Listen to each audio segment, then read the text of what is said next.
Hello YouTubers, V the Amazing Greek here. Today I'm going to make a little video showing you some of the modifications I've made to my Ontario Knife Company machete. This is the military style machete that's issued to the U.S. Armed Forces. And first thing we'll cover before all this stuff here is the handle. When I first got this, it had a very squared off handle right in here. It was very square. It was very uncomfortable in the hand for using it a long time. So I discussed that, I think, in the machetes video in the Essential Zombie Gear. So what I've done here is I took my angle grinder with like a 60 grit wheel and I slowly rounded this out on both sides. So now it's got a nice, very nice rounded grip. I finished it off with 120. And then took some sandpaper, strips of it, and then mounted this in my vise like this, and then just worked my way around and gave it a very nice grip. It's so much more comfortable. Now I just need to put a little grip tape on there. That'll be complete. Of course, I put my lanyard. I didn't have one on there. And then, like a lot of people are doing, I took this here and put a Scandi grind on it. Here on the chopping section you can see it's just beveled, and with this here can do a little bit more fine work, control the blade a little bit. It's very sharp. I wish what I would have done instead of putting it on my belt sander, because right here there's a little imperfection where I kind of got into that blade a little bit, just learning to use that thing. I wish I would have took the angle grinder and just kind of worked that down a little bit. It would have been a, it's nice. I just, that one little imperfection, it really aggravates me. But that's just me. So the machete is much more comfortable in the hand now. I can use my lanyard, you know, kind of work it pretty good.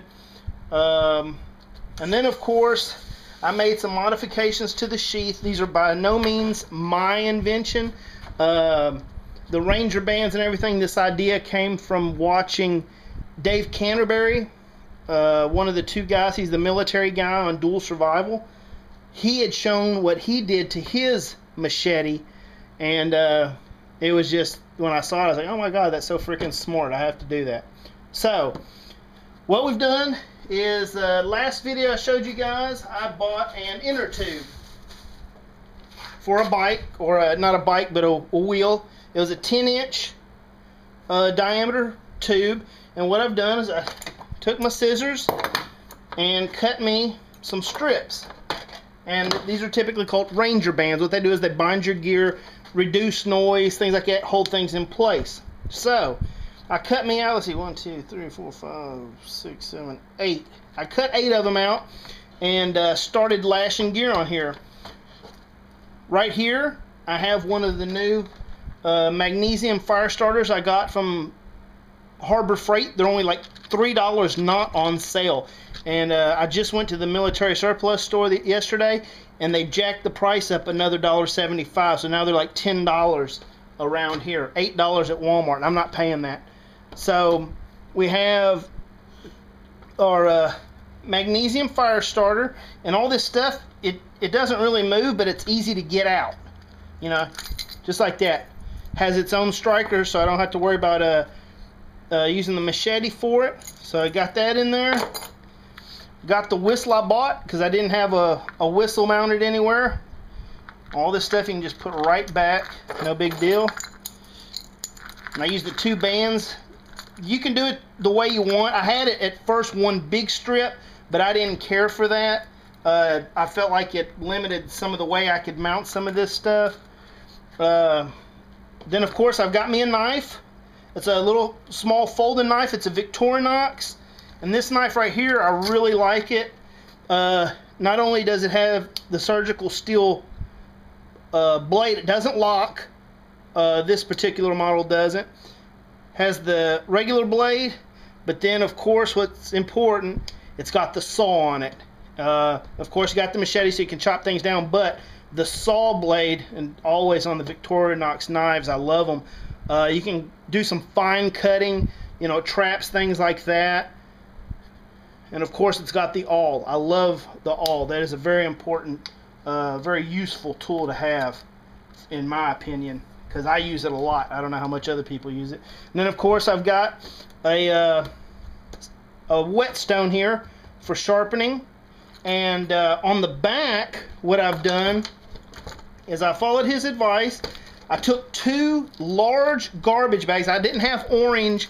The orange ones are good for signaling and things like that, but I didn't have them, so I used what I got. 2 big black garbage bags. And then I was worried that being on the inside part that you would carry against your body, that these garbage bags would get damaged. So I had a knife that I don't really use for much. It's good now that I've sharpened it. It's like a $6 knife from a military surplus store online. Yeah, I got this mounted in here so it doesn't fall out by accident. See, it's very flat knife, cord wrapped handle, stainless steel. It's very sharp now. It's got the case with the liner. It sits very flat, and I like that because it gives me another blade option depending on what I'm doing out there in the woods or wherever I'm at. And it also protects my garbage bags, so I like that a lot. The only thing I haven't done is, well, one of the things I haven't done, I went yesterday and I bought some paracord, a 100-foot roll. I'm going to put 50 foot of it on here, and I'll probably take the band off my knife here, roll it up under here, then have this all mounted over it, and it's secure, no problem. The other thing I need to do is I have a little beginnings of a fishing kit in here. This is just a peppermints, you know, for your breath or whatever. I've got hooks and sinkers. I even have a little bobber in here. I've got to go buy some line. I don't have any fishing line. And I had a little bit of snare wire. So I was trying to find out how to make this even more compact instead of mounting this entire box. It's a little clunky, so I'm trying to figure, I've got some plastic tubes and things like that. Once I mount the string, I may be able to put just a couple, 3 tubes like this. You have to, you know, they got a good seal on them. Things aren't going to fall out of there, and once you tuck them up under these bands, they're not going to go nowhere. So that's the next thing I need to work on. But yeah, that tube, like I said, it was $3.50, maybe $4, and I've got tons of bands, more than I can put on one machete I can make out of this. And the hard shell case is just awesome to have for this. So I want to thank Dave Canerbury for that. I think his channel is Wilderness Outfitters on YouTube, and check that out. He's got a lot of good stuff on there, a lot of good stuff on traps and things. But it doesn't take much to make this. As my daughter said, it's now my favorite word. She looked at it and she said, "Man, that looks really survival-y." So I guess it is kind of survival-y.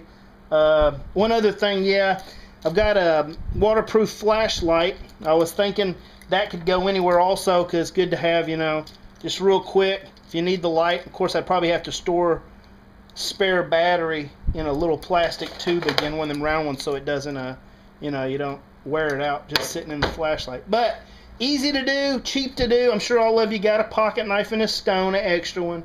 Go to Harbor Freight, get you some of these. You can't have too many. Whistle's $1. That sound travels probably much further than you yelling if you need somebody to find you. So that's just some of the mods I made, and I hope you enjoy. Hope you get some ideas, and check out Dave's channel, and I will catch you next time. Thank you for watching.